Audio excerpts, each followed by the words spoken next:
It's been more than 20 years since Nigeria transitioned to civilian rule, but millions are still struggling. There's anger about widespread corruption, violence, and a lack of jobs. So how does Africa's most populous nation address those issues? This is Inside Story.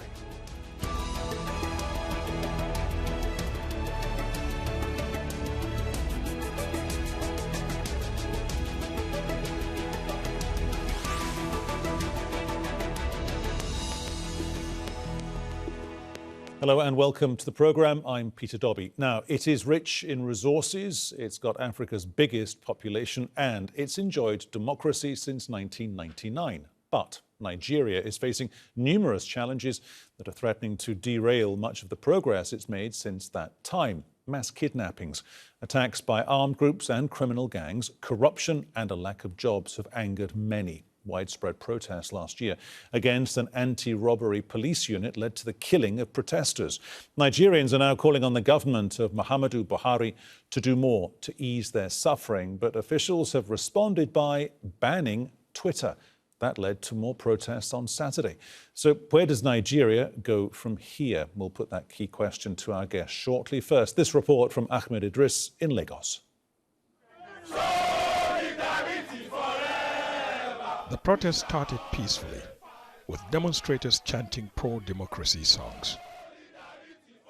There was heavy police presence, some officers even moving alongside the small crowd, until the first cordon was breached. Then the security forces lobbed rounds of tear gas at the protesters. The crowd, including dozens of journalists, had to run to find safety. Police then fired gunshots into the air. Benga Komolafe, who participated in the first June 12 movement 28 years ago, says the ideals they fought for have been destroyed by the political class. That's why they're back on the streets. Nigerians owe it a duty to themselves and to their generation yet unborn to begin to come out en masse, just like we came out through the decade that started with June 12, 1993, to come out en masse to begin to say no to this nonsense that is going on. The June 12 movement was born after the annulment of an election in 1993, arguably the freest in Nigeria's history. The winner of that vote was later arrested by the military and died in detention. What followed were protests and violence that gripped the nation, forcing the military to organize another transfer of power to civilians 6 years later. That transition to civilian power is marked here every year as Democracy Day. But some activists who took part in last year's anti-police brutality protest that turned violent at times stayed away this year, saying street protests like this can easily be hijacked by opportunists. Nigeria is sitting on a keg of gunpowder, and anything can make it explode. So I am not on the street because I feel that as a Nigerian, one, my loyalty should be to my country. Protests were also reported in other cities, including the capital Abuja, where pro and anti-government protesters clashed. Ahead of the protest, security forces have been deployed in large numbers here in Lagos and across Nigeria. The protests are coming at a time when Nigerians are angry at politicians for failing to rein in widespread violence, corruption, inflation, and poverty. Worried about a repeat of the anti-police brutality protest last year that resulted in widespread looting and arson, many businesses in Lagos remained closed on Saturday. Earlier, in a nationwide broadcast to mark the day, President Muhammadu Buhari acknowledged existing challenges facing Nigeria. He assured the public the nation's democracy will continue to evolve until such challenges are met. But millions of citizens, burdened by inflation, economic stagnation, and violence, say the change must happen now. Ahmed Idris, Al Jazeera, Lagos, Nigeria.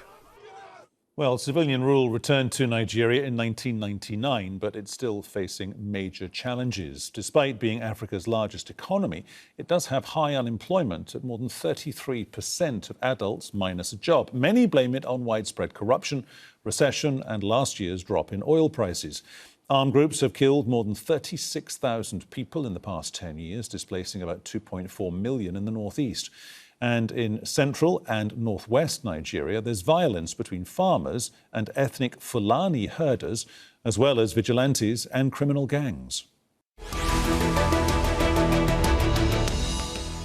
Okay, let's bring in our guests. In Abuja, we have Mike Ejiofor, a former director of Nigeria's State Security Service. In Washington, D.C., we have Amaka, Anku, head of the Africa practice at the Eurasia Group, and from Coventry in the UK, Aliyu Musa, a political analyst. Welcome to you all. Mike Ejiofor, coming to you first. What hasn't or what has President Buhari done since the last election that has got the country into such a mess? Well, I think is a process that Nigerians are witnessing. There's a lot of insecurity, and I believe that's what prompted people protesting on the streets. And the government, on its part, has assured the citizens of the efforts being made to contain the security situation. So I think general security situation that has prompted people from taking the street. Amaka, Anku there in Washington.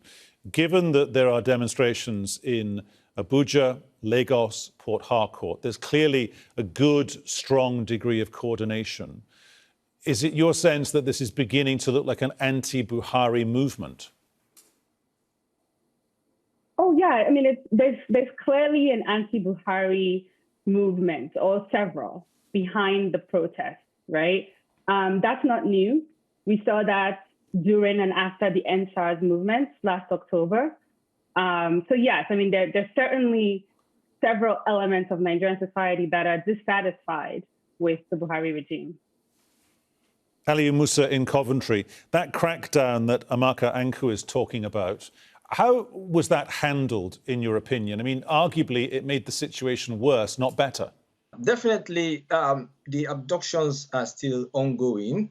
The police and the security say they are making inroads, but they haven't been very successful. Why have they not been successful? It's because of the handling of the situation in the country, particularly they not having the kind of equipment they need to fight the situation. So the handling hasn't been too good. The government hasn't been too helpful in the sense that the government hasn't told us exactly where the problem is. Let's not forget that the security chiefs were there for a long time. I mean, the previous security chief, not the one that just died, the previous ones led by the army chief Boritai and others. They were there for a long time. There were calls to change them. The president did not change them for a long time. And then things just kept getting out of hand. Boko Haram couldn't be controlled. They went out of control. The bandits went out of control. There were a lot of crises in the southeast, the southwest, and so on. Until it got to a point that the president had to be forced practically to get these guys out of the way. By that time, it was too late. So these protests are a fallout of all these problems. Many of those that came out yesterday to protest were saying a lot of things. In the southeast and the southwest, there were a lot of agitators calling for a break off of the southwest from Nigeria. Those in the southeast were saying the same thing, and so on. The only part of the country that was quiet was the northwest. Was the north generally. Okay. Even the northwest. Aliyu, you're raising a lot of issues there, and we'll try and unpack those in the time that we've got left. Mike Ejiofor there in Abuja. If you were still involved in your old job, working with the security services, would you perhaps advise the powers that be not to suspend Twitter? Because when a president or a prime minister in Africa suspends Twitter or bans or bars social media, even just for 12 hours, say, that does two things. One, it inflames the situation, usually. And two, it kind of sends out a signal of, oh, I'm not in charge and I'm feeling really threatened now. Well, if I was still in the service, there could be other options of looking at the issue of the Twitter than outright ban. But I believe that government is going to revisit it because that's the only way people can communicate. One of the few social media ways that people can communicate. So outright ban, to my mind, is not the best way to handle it. Even though the government feels that Twitter was also threatening the national security, just like the Minister of Information said. There are better ways of handling it. And I believe the solution will come between the government and the Twitter management. Anku in Washington, should we understand why there is so much anger and the only place that people can get rid of that anger is on the streets? I mean, on that idea of abductions, 800 children have been abducted since December of last year. And this is a big money-making pot of revenue for the people who are doing the abductions. We understand, reportedly, since it started with the Chibok schoolgirls, $120 million has been paid to the people doing the kidnapping. Yeah, so I want to say a couple of things, right? So I'm going to answer this question and then just say a quick thing about the question about Twitter. One of the things that is often missing in conversations about insecurity is how structural it is in Nigeria, right? And also the role that states have to play. When I say structural, so obviously you have a very centralized police force, and that comes in the Constitution. You don't have sort of structural local intelligence gathering systems, which is essential to any sort of security system, right?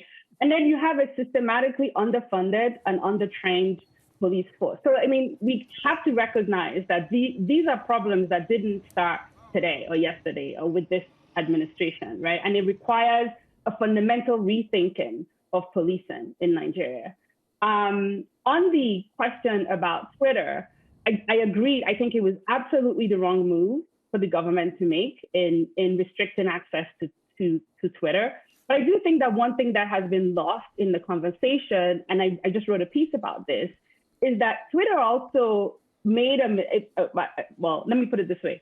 One thing that has been lost in the conversation is that this incident raises very serious questions of what kind of duty of care social media companies have to sovereign nations on dealing with issues of national security, right? And it also demonstrated in the sense that it was the speech of a commander-in-chief threatening an armed rebel group that was deleted, right? Without even consulting the government. And it also raises the question of,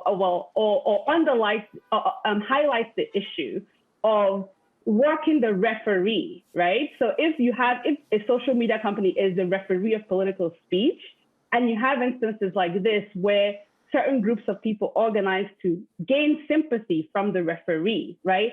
That is becoming, I would say, a prominent issue now in politics of today. So that's, I think, something that we should all be thinking about beyond Nigeria, right? What does this mean for political speech globally? I think Nigeria completely bungled this in the way that they handled it.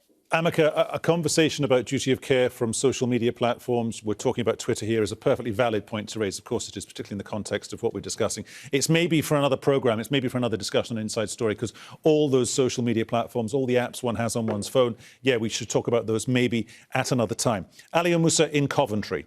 Unemployment is running at over 33%, 33.3% according to the latest stats as of today. That's the second highest national rate of unemployment any place on the planet. What can they do to turn the economy around? Because they're asset rich, oil and gas, but people are poor. People don't have jobs. Well, we know the problem with Nigeria actually is not because Nigeria hasn't got the potential to be wealthy. Over the years, oil has not been, I wouldn't call it the kind of the right resource to rely on to be wealthy for Nigeria. It has been more of a cost for us because we have completely over-relied on it, made the economy to be kind of monocultured in the sense that we completely abandoned other resources in the country. And that is why everybody talks about oil. And that is why even the youths are always relying on government to give them employment and so on. A lot of our youths are talented.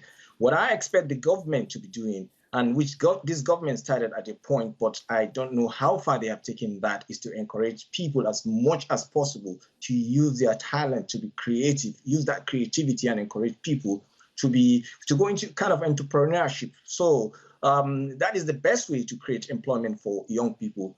I know the government came up with a number of approaches towards achieving that. It was initially under the office of the vice president. Then the ministry was created to achieve that, the Ministry for Humanitarian Intervention under the ministership of Hajia Sadia Omar Farouk. That should have done a lot to alleviate the problem of unemployment in Nigeria. I don't know how far the president's... Aliyu, we're getting quite close into the different personalities and the characters that have an impact on that particular issue. So I just want to move the conversation on a little bit. Going back to Mike Ejiofor in Abuja, isn't it the case that Mr. Buhari maybe wants to be seen as a strong man, but he's actually quite a weak president? He's not in control of any aspect, I might argue to you, of the country at all. We've still got mass kidnappings going on. We've still got regional troubles. We've still got an economy flatlining. We've still got, just as of April this year, 1,800 prisoners escaped from a maximum security prison very, very easily. He's not running the country. Well, to the best of my knowledge, I think the president is running the country to the best of his ability. But like Amaka said, you see, the security forces need to be re-equipped. There was this call that service chief should be changed, which government has complied with. Changing the service chiefs alone cannot change the situation. They need to be technologically equipped with drones and other equipment to ensure that we get this problem solved. And this is not issue of a strong man, without being a strong man, but we're talking of strong institutions. The institutions are not strong enough to tackle the challenges. Like Amaka said there, the police, for instance, is too centralized for effectiveness. Let us look at the local challenges we have and profile local solutions. The agitation in the northeast, the agitation in the south and the southeast, you cannot apply the same solution to different problems. And that brings me to the issue of... Amaka, Anku in Washington, coming back to you. Is there almost a kind of a ritualistic, cyclical element to Nigeria? Seems to me that whenever you get something that a president could tag or label as being, quote, sedition in the regions, because it's such a big country with massive rural areas that are not policed at all, because both of you have identified that idea that the police force should be less centralised. And this has happened under consecutive presidents. This happened with Mr. Obasanjo and Goodluck Jonathan. There is sedition. Those presidents tag the people behind what they perceive as sedition as being radicals, or they tag them as being a danger to the state. That then leads to passivity and the risk goes away, but then it comes back again when we have the next president in the presidential palace. So I'm going to address that along with the question you asked the other gentleman in Abuja, which is, like you said, look, Nigeria is a big country, right? And I think that when we have these discussions about Buhari is not running the country, I think we need to be realistic about the fact that you cannot expect a federal government to secure all of Nigeria. I mean, let me put it this way, right? Policing, you cannot expect one federal government from Abuja to police all of Nigeria. It's not actually practical, right? And it doesn't happen anywhere else in the world. And the other part of it too is that there is never any discussion about the responsibility of local or subnational entities in assuring security. Here's what I mean. Right now, even under the current structure, it is the state's responsibility to prosecute most crimes. Most crimes are state crimes unless they are federal crimes. So assault, kidnapping, all of these things are state crimes. You don't get justice and security without justice. You don't get security without justice, right? So injustice is a part of the problem that is driving the insecurity. Because if somebody attacks my farms and eats all my farms and nothing ever happens to them, right? Which again, remember, is the state responsibility to prosecute. Yes, of course, the federal police has to arrest. There's that. But we need to be talking about why aren't we seeing more prosecutions at the state level? Because until you prosecute those people, you will continue to have clashes. If somebody attacks my farm, nothing happens to them. The next thing I know, I'm organizing people to go attack them. And you see that cycle over and over again. So I'm just cautioning, like, we can't just say, you know, what somebody in Abuja is not doing X, Y, Z. What are all the other subnationals supposed to be doing constitutionally? Sure. And so basically, what you're saying, Amaka, is that there's a difference between policing, self-policing, and revenge, I guess, which is kind of understandable if there is no police force in the massive region that you and your family live in. Aliyu Musa, there in Coventry. When Mr. Buhari says Boko Haram has been, and this is a direct quote, technically defeated, can I suggest to you, nobody understands what that really means because it's meaningless and nobody's buying it anyway? Well, a technical defeat could mean a lot of things. I personally believe, as of the time President Buhari said Boko Haram had been technically defeated, he actually meant it, and I believe him, that Boko Haram had been significantly weakened. Now, what was left for the government was to move from that point of weakening it to defeating it. Defeating it means moving on from the military action to winning the mind of the people, including the insurgents themselves. Because I don't believe Boko Haram conflict would be won in the battlefield. Every fortress has got its soft underbelly. You cannot completely win a war of ideology by using military force. One of my colleagues just mentioned, Amaka just mentioned the issue of injustice. You cannot get peace without justice. Okay. Certain things happen in the past. Understood. Aliyu, I'm going to interrupt you there because we are heading towards the end of the programme. In a minute, Anku, is there another aspect to the situation in Nigeria for those people who are protesting? And it's a perfect storm. The Global Terrorism Index, end of last year, it made the point, it concluded in its latest report saying this, that the epicenter of Islamic State, ISIL, had moved from Syria and Iraq to the Sahel region, those 10 countries that go from West to East Africa that are north of Nigeria. Isn't that a problem for any Nigerian president? Because Boko Haram gets kind of sucked in to this internecine conflict between those different groups that basically want to take over the Sahel region and are in real time, as we speak, day after day, week after week. We report it on this channel all the time, causing trouble in those countries. But Boko Haram has an axe to grind with those groups, and those groups have an axe to grind with Boko Haram. Right. And sorry, is your question just asking if that's true? Well, that kind of comes together with a weak presidency, and it's the people of Nigeria that suffer. Well, yes. So you've raised an absolutely salient point, right? Which is insecurity in the entire Sahel and how it drives insecurity in northern Nigeria and in the rest of the country. Absolutely. And we also have to consider the fact and the role that the fall of Libya played, right? And if you look at the records, if you look at the historical records, you can see a very clear path break from around 2011 after the fall of Libya in acceleration in all of the insecurity trends in the Sahel, because you had, cheap arms flowing in through already poor borders, right? And so, there's, like you highlight, there's definitely a broader structural issue here. There's an issue of border control, porous borders, and all of that is only kind of stoking what was already a fertile ground with poverty and unemployment and all sorts of other problems that are intersecting to cause the level of insecurity we're seeing today. OK, we have to leave our discussion there for this episode, this edition of Inside Story. Thank you so much to our guests. They were Mike Ejiofor, Amaka Anku and Aliyu Musa. And thank you, too, for your company. You can see the show again anytime via the website, aljazeera.com. And for more discussion, go to our Facebook page. That's facebook.com/AJ Inside Story. You can also join the conversation on Twitter, our handle, as ever, @AJ Inside Story. From me, Peter Dobbie, and the team here in Doha, thanks for watching. We will see you very soon. For the moment, bye-bye.